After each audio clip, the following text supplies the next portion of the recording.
Bonjour les amis des Grimoires des artistes.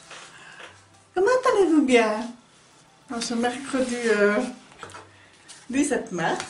Alors, nous allons un petit peu lire la déesse du jour, qui est Ereshkigal. Excusez-moi pour la prononciation.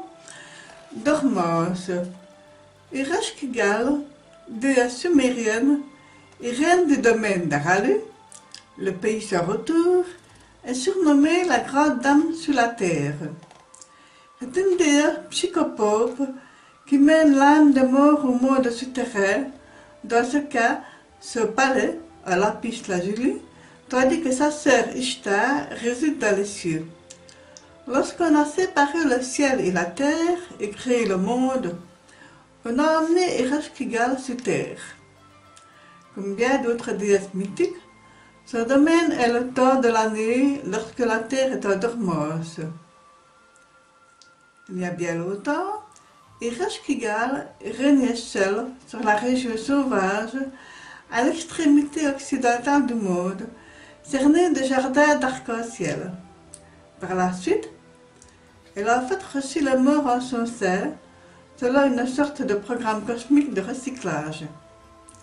Elle est parfois représentée avec une tête de lion et une peau foncée. Plusieurs mythes entourant la déesse abordent l'insondable question des cycles infinis de la vie et de la mort. Réflexion. Au temps sombre de la nuit, je laisse mûrir en moi de nouvelles créations et me tourne vers ma clarté intérieure. Moi, je trouve ça très parlant parce que c'est vrai que je disais que le tirage d'hier m'avait un petit peu... j'avais l'impression d'avoir plombé un petit peu l'ambiance, il était un peu lourd, donc voilà, ici ça reflète encore un petit peu le tirage d'hier, donc on est encore un petit peu dans le sombre, un petit peu dans le flou. Ne sachant pas très bien, je sens une grosse fatigue mentale et je pense que c'est pour beaucoup de personnes, pour beaucoup d'entre nous. Voilà, on est un peu fatigué de la situation actuelle, donc allez, un petit peu avec l'énergie au vent. Ah, le fou qui est aussi le maître. Ben oui, on a envie d'un nouveau départ. On ne sait pas encore quoi, on ne sait pas encore où. C'est un peu un esprit de jeunesse comme ça. On a envie de quelque chose de nouveau, de partir à l'aventure, de commencer quelque chose, mais on ne sait pas encore quoi. Voilà. Donc on a envie de prendre son baluchon, on a envie de ramasser ses affaires et de partir un petit peu voilà, vers d'autres contrées, vers d'autres horizons. Donc, et comme nous ne pouvons pas le faire physiquement, nous ne pouvons pas encore voyager, mais je pense que cela invite quand même quelque part un voyage intérieur, voilà, où simplement imaginer qu'on peut s'évader, voilà, donc pourquoi pas. Ici, on me dit aussi que on commence quelque chose parce que finalement, on a un petit peu, je veux dire, claquer la porte à ce qui ne nous convient plus. C'est aussi pour ça qu'on a envie de nouveau, de renouveau. On a envie de voir ce qu'il y a ailleurs. Voilà, si l'herbe n'est pas plus verte. Donc voilà, c'est... alors, comment est-ce qu'on peut gérer un petit peu cette énergie? Elle commence fort. Allez, l'énergie du fou. Comment est-ce qu'on peut gérer cela? Ce mercredi 17 mars. Hop, hop, hop, hop, hop. Et on retrouve encore une fois le feu ici, décidément. Ah, la carte, elle va tout partir, hein.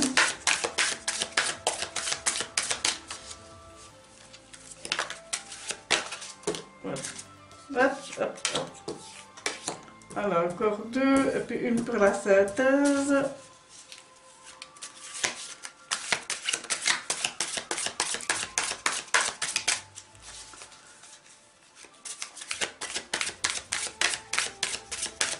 Voilà, deux cartes, s'il vous plaît.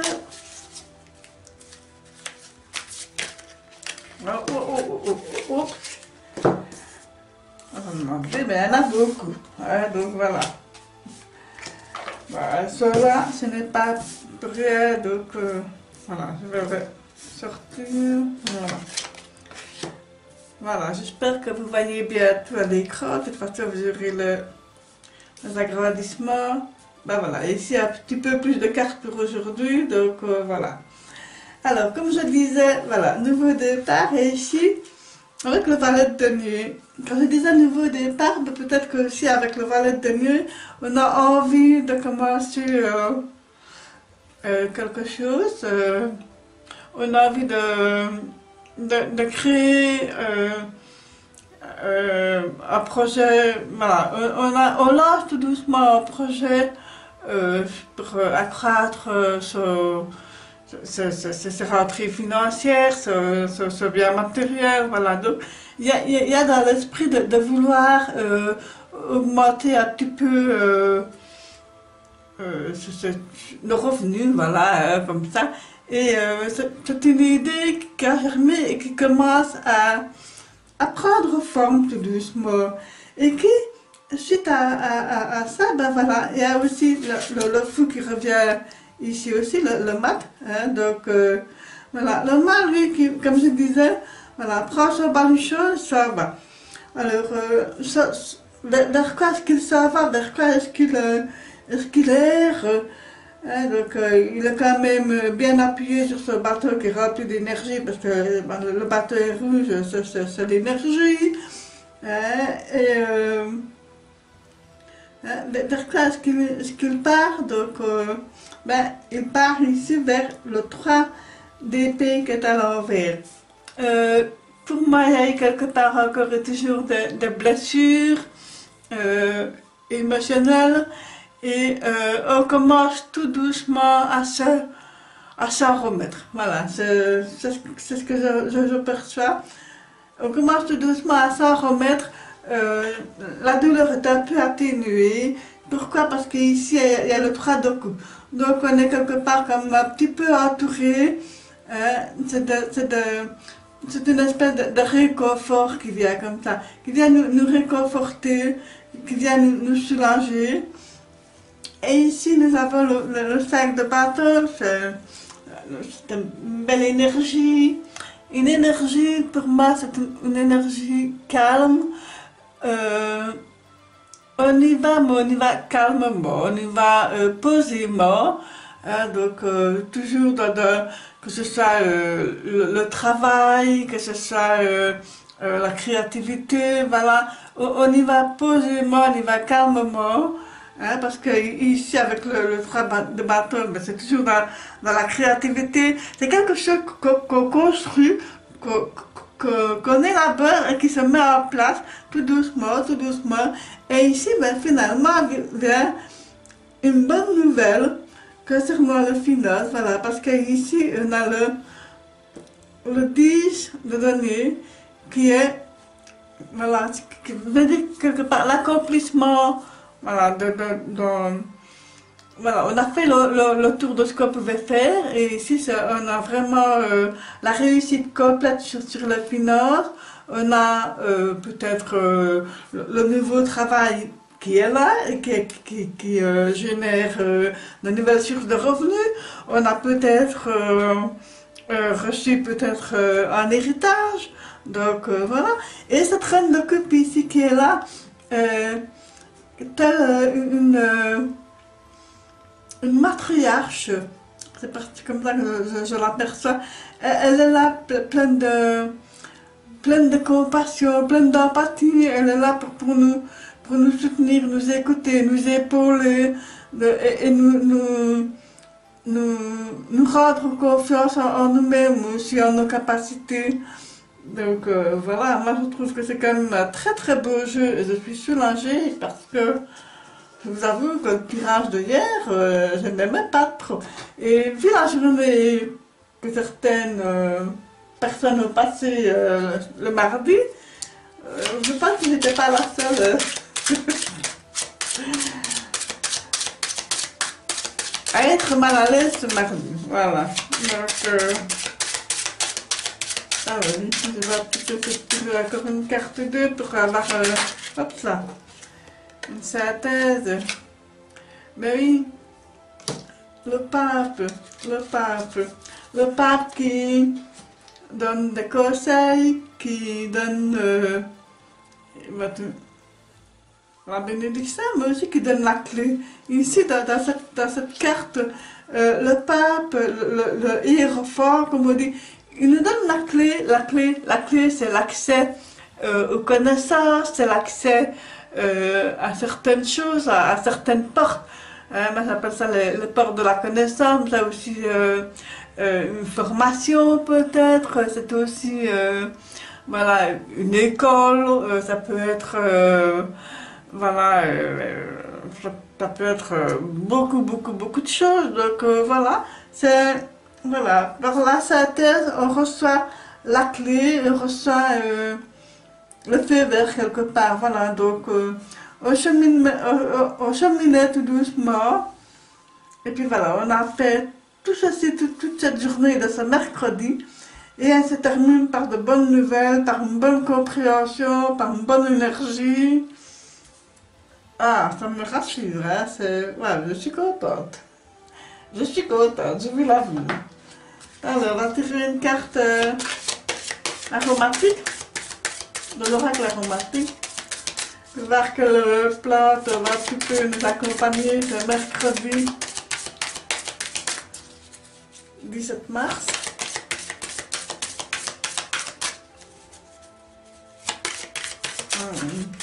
Une carte, s'il vous plaît. Voilà. Ah, ça c'est cool. Cool. Et c'est la myrrhe. Si vous vous souvenez dans les histoires de rois mages, mais il y avait un des rois mages, je ne sais plus lequel, qui transportait un cadeau pour l'enfant divin, c'était de la myrrhe. La myrrhe est associée à la magie. Alors je vais vous lire un petit peu le texte de la myrrhe. Alors, si je la retrouve... Voilà. Magie, chance, grâce. Myrrhe est une magicienne. Son sourire angélique et sa beauté imprègnent ceux qui la rencontrent. Ce pouvoir est au-delà de son apparence physique, car il vient en réalité de son magnétisme naturel, de son aura. Lorsque Myrrhe apparaît, c'est toujours pour apporter du bonheur et de l'enchantement, ne serait-ce que par sa seule présence. La myrrhe est la résine de l'arbre amir originaire du Yémen. En Égypte ancienne, on la faisait pousser à l'entrée des temples pour que l'air porte sa fragrance et bénisse ainsi ceux qui y entrent. La myrrhe est également l'ingrédient utilisé pour les embaumements, assurant ainsi aux défunts ce passage pour l'autre monde, celui des dieux. Alors je vous avoue que c'est un peu surprenant parce que ça fait 2 fois que pour aujourd'hui on nous parle de passage avec l'autre monde. D'abord avec la lecture de la déesse du jour et puis maintenant ici avec la plante. Lorsque vous lui ouvrez la porte, la magie est partout. Alors, si nous y prêtons attention, nous pouvons voir la magie à l'œuvre au quotidien. Parfois, dans de petits détails. Ouvrir un livre au hasard et tomber sur la phrase qu'il nous faut, l'appel inattendu d'un ami quand nous en avons besoin, etc. La chance et la magie sont à notre portée et il ne tient qu'à nous de les reconnaître pour les accueillir pleinement. Couleur indigo. Pierre, lapis lazuli. Chakra du troisième œil. Association olfactive et énergétique. Mi ressort particulièrement bien avec benjoin, encens et rose. Voilà les amis, j'espère que cela vous a plu. Je vous demande bien gentiment de me dire un petit peu ce que vous pensez. Si vous avez apprécié, n'hésitez pas à liker le petit pouce bleu, à vous abonner à ma chaîne si ce n'est pas encore fait. Et que voilà, si vous avez besoin d'un tirage privé, n'hésitez pas à m'envoyer un mail, je vous réponds dès que possible. Je vous souhaite une excellente journée pour ce mercredi 17 mars. Au revoir.